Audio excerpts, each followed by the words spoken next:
2013 ये साल anime fans के लिए कुछ खास साल रहा है क्योंकि उसी साल attack on Titan anime main stream हो गया था। एओटी के आते ही सभी लोग एओटी की बात कर रहे थे और उसी वक्त एक फेमस टाइटल गायब हो जाता है जिसे अभी के टाइम में एक डेकेड से भी ज्यादा का टाइम हो चुका है और उस एनिमे का नाम है फ्लावर ऑफ इविल। और ये किसी भी एंगल से एक बोरिंग एनिमे नहीं है, ये easily one of the disturbing anime से एक है जो मैंने आज तक देखा है, क्योंकि ये डिस्टर्बिंग होने के साथ ही साथ एक ट्रॉमा भी देता है। और ये मैं तुम्हें ओयाजुमी पुनपुन जैसा मांगा पढ़ने के बाद बता रहा हूँ। और जस्ट इस मांगा के बाद मैंने देखना शुरू किया ये एनिमे, जिसने मुझे बहुत अनकंफर्टेबल और वियर्ड फील कराया। इस स्टोरी में 3 लोग को दिखाया जाता है। ये है कासुगा, 俺がこんな本を読んでることも気づいてないんだろうな。 और ये साइकी, कासुगा की क्लासमेट और उसकी क्रश। すごいじゃんナナコ और ये नाकामुरा जो अगेन कासुगा की क्लास में पढ़ती है। और ये एनिमे मुझे ओयासुमी पुनपुन से भी ज्यादा डाउन टू अर्थ और रियलिस्टिक लगी। और सबसे इम्पोर्टेंट चीज, ये हमें dark side of human psyche दिखाती है। इसलिए वार्निंग, जो टॉपिक हम लोग अभी डिस्कस करने वाले हैं वो टॉपिक तुम्हें साइकोलॉजिकल ट्रॉमा दे सकता है। और तुम अगर खुद को अनकंफर्टेबल या फिर वियर्ड फील नहीं करवाना चाहते हो तो ये वीडियो छोड़ के चले जाओ। Let's begin. एनिमे की शुरुआत होती है और हम कासुगा को देखते हैं जो अपने स्कूल जा रहा होता है और वो क्लासेस के बीच में कोई दूसरी बुक पढ़ रहा होता है। और ये कौन सी बुक है मैं तुम्हें आगे बताऊंगा, क्योंकि जो भी हम इस एनिमे में देखने वाले हैं वो इस बुक के अराउंड होने वाला है। और इसी के बाद हमें ननाको साइकी को इंट्रोड्यूस किया जाता है और साथ ही हमें दिखाया जाता है कि ननाको कासुगा की क्रश है। और इसी के बाद सीन शिफ्ट होता है और हमें नाकामुरा को दिखाया जाता है जो अपना एग्जाम रिजल्ट टीचर से लेकर जा रही होती है। और तुम्हें पता होगा कि ये टीचर क्या करता है जब किसी बच्चे को कम मार्क्स आए होते हैं, वो पूरी क्लास के सामने उस बच्चे को जलील करता है। और यहाँ पर भी वो टीचर नाकामुरा को बहुत सुना रहा होता है और उसी बात का जवाब देते हुए नाकामुरा अपने टीचर को बोलती है चुप रहो। और ये सुनने के बाद टीचर भी चुप हो जाता है और यहीं पे सब बच्चे चौंक जाते हैं। और इसी के बाद हमें एक क्रीपी सिचुएशन दिखाई जाती है। तो कुछ ऐसा होता है कि सभी बच्चे अपने घर जा रहे होते हैं तो रास्ते में कासुगा को अपनी वही बुक याद आ रही होती है जो वो पढ़ रहा था क्लास के वक्त। और वही बुक वो लेने के चक्कर में फिर से स्कूल जाता है और क्लासरूम में वो ननाको के जिम्स क्लोथ देख लेता है और उन्हें उठा भी लेता है। और वो फिर जब अगले दिन स्कूल आ रहा होता है, पूरे स्कूल में बात फैल गई थी कि ननाको के जिम क्लोथ्स कोई ले लिया है। और यही बात सुनकर कासुगा डर जाता है, पर वो फिर भी अपने आप को संभालता है और अपने माइंड में उस बात को जस्टिफाई कर देता है। और उसके बाद हम लोग कासुगा को घर जाते हुए देख रहे होते हैं और वो माइंड में यही सब बातें सोच रहा होता है। और वो रास्ते में नाकामुरा से मिलता है और वो साइकिल पर बैठ जाती है और फिर वो कासुगा को माउंटेन पे ले जाने के लिए कहती है।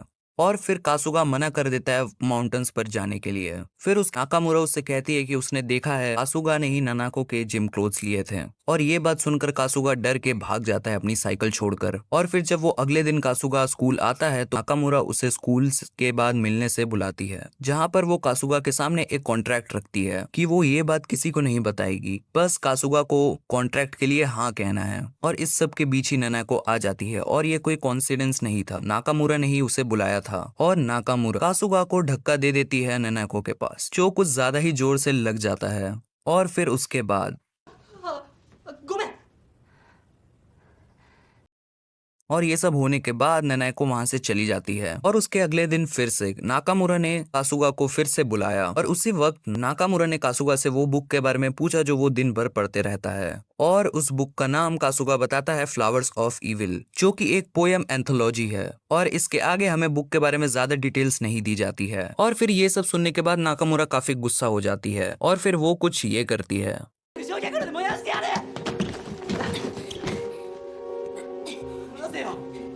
और फिर नाकामुरा ने कासुगा को ननाको के जिम क्लोथ्स पहना दिए। और फिर मुझे ये सब देखने के बाद लग रहा था कि मैं एक क्या बकवास देख रहा हूँ। और इसी पॉइंट के बाद ये एनिमे अपनी वियर्डनेस दिखाता है। और इसके बाद कासुगा अपने घर पे एक लेटर लिख रहा था। ये लेटर कासुगा अपने लिए लिख रहा था और नैनाको के लिए, जहाँ पर वो लिखता है कि वो अब खुद को चेंज करेगा। और फिर वो बॉक्स में एक डाल देता है उस लेटर को जिसमें नैनाको के जिम क्लोथ्स भी थे, और उस बॉक्स को सील करके कोई दूसरी जगह रख देता है। और फिर इसी सीन के बाद हम लोग देखते हैं कासुगा और नैनाको को डेट की प्लानिंग करते हुए, और ये बात नाकामुरा भी सुन लेती है और वो फिर फोर्स करती है कि वो डेट पे अपने क्लोथ्स के अंदर नैनाको की जिम क्लोथ्स पहन कर जाए।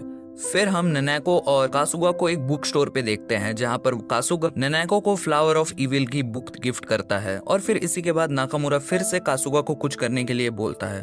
までに佐伯さんとキスしない。 कासुगा ऐसा कुछ नहीं करता है, जिसकी वजह से नाकामुरा बहुत गुस्सा हो जाती है। और फिर उसी वक्त नाकामुरा ने कासुगा पर पानी गिरा दिया, जिसके बाद कासुगा का शर्ट ट्रांसपेरेंट हो गया, जिसकी वजह से भाग जाता है ताकि नैनाको अपना ड्रेस ना दिखे। जिसके बाद अगेन नाकामुरा कासुगा से मिलता है, जो कि इस बार फिर से पहले वाले से ज्यादा कुछ खराब काम करने को बोलती है। जिसके बाद हमें और एक सीन दिखाया जाता है जहाँ पे फिर से कासुगा और नाकामुरा मिलते हैं, और जहाँ पे नाकामुरा फोर्स कर रही होती है कासुगा पर वो काम करने के लिए, और वो दोनों को इतना क्लोजली बात करते हुए नैनाको देख लेती है और उसे मिसअंडरस्टैंडिंग हो जाती है। और फिर उसी रीजन की वजह से वो अगले दिन स्कूल भी नहीं आती है। और फिर जब वो स्कूल नहीं आती है तो कासुगा उसके घर चला जाता है, जहाँ पर वो एक दूसरे से बात करके सारी प्रॉब्लम्स दूर कर लेते हैं। और फिर इसके बाद हम लोग देखते हैं फिर से नाकामुरा और कासुगा मिलते हैं, और वो दोनों नाइट में स्कूल जा रहे होते हैं। नाकामुरा ने कासुगा से बोला था कि रात को कासुगा नैनाको के जिम क्लोथ्स वापस रख दे वहीं पर। और फिर दोनों ही जब अपने क्लास पर आते हैं तब वो नाकामुरा बोलती है कासुगा से कि तुम्हें इसके साथ एक नोट छोड़ना होगा। और फिर इसी सीन के बाद हम लोग देखते हैं दूसरे ही सीन में पूरे क्लासरूम को बर्बाद करते हुए, जो कि ये दोनों कर रहे थे। और फिर ये सब करने के बाद हमें सीन दिखाया जाता है जहाँ पे ये दोनों सिर्फ चल रहे होते हैं। और फिर इसके बाद हमें बताया जाता है कि कासुगा ने ये सब जो भी किया है वो इसे एक्सेप्ट करता है, और ये भी मानता है कि उसकी लाइफ अब पहले जैसी नहीं हो सकती।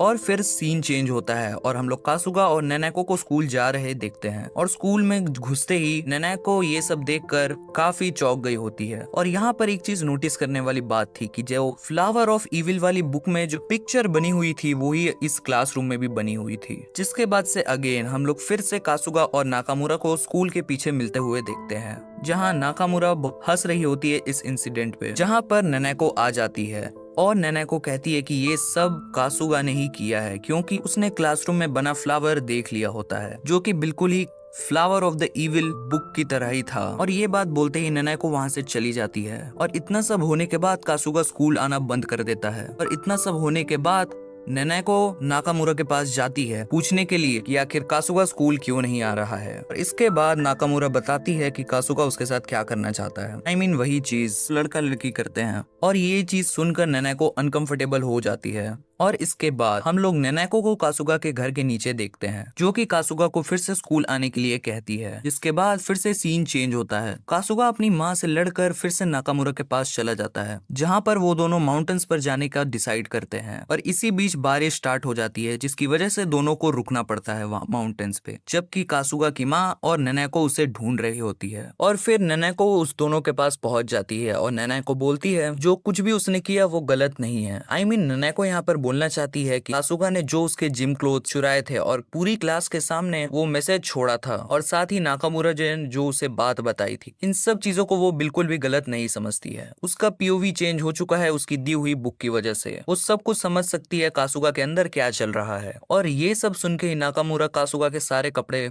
उतार देती है और बताती है कि जब वो लोग डेट पर थे कासुगा ने उसके जिम क्लोथ्स पहने थे, और इससे भी नैनाको को कुछ फर्क नहीं पड़ता है। और ये सब देख के नाकामुरा वहां से चली जाती है, और उसे जाता देख कासुगा उसे रोक देता है। और यहाँ से एक चीज क्लियर हो रही थी कि कासुगा नाकामुरा को भी लाइक करता है। और फिर उसके बाद वहां पे पुलिस आ जाती है जो इन तीनों को ले जाती है। और फिर सीन चेंज होता है जहाँ पर हम लोग कासुगा को नाकामुरा से बात करते हुए देखते हैं, पर नाकामुरा उससे बात करना नहीं चाहती है। फिर उसके बाद हम देखते हैं कि कासुगा नाकामुरा के घर पहुंच चुका है, जहां पर वो नाकामुरा के पापा से मिलता है, जहां पर वो उसे अंदर आने के लिए कहते हैं। और वही रूम में उसे एक नोटबुक मिलती है जो नाकामुरा की थी, जिसके अंदर कासुगा का नाम लिखा हुआ था। और फिर नाकामुरा उस रूम के अंदर घुसती है, और जैसे ही वो कासुगा को देखती है वो वहां से भागने लगती है। फिर कासुगा कैसे भी तो नाकामुरा को पकड़ लेता है और दोनों गिरते हैं। और उसके बाद हमें कुछ वियर्ड सीन्स दिखाए जाते हैं कुछ वियर्ड म्यूजिक के साथ, और उसी के बाद ये एनीमे खत्म हो जाता है। और फिर इस एनीमे को देखने के बाद तुम सोच रहे होगे कि इसका एनीमे ऐसा क्यों है। तो इस टेक्निक को रोटोस्कोपिंग कहते हैं, जहां पर हम लोग एक फुटेज लेते हैं और उसे फ्रेम बाय फ्रेम ड्रॉ करते हैं और फिर जो लास्ट में रिजल्ट आता है वो हाइपर रियलिस्टिक नहीं होता है, जिसकी वजह से हमें एक स्मूथ एनिमेशन देखने नहीं मिलता है। और अब मैं बता देता हूँ कि लास्ट में हमें वो कुछ वियर्ड क्लिप्स क्यों दिखाई जाती है। वो कुछ खास बात नहीं है, वो सीजन 2 का झलक दिखाया जाता है। और तुम्हें वीडियो पसंद आई हो तो वीडियो को लाइक कर देना, चैनल को सब्सक्राइब कर देना और कमेंट में बताना तुम्हें ये वीडियो कैसी लगी।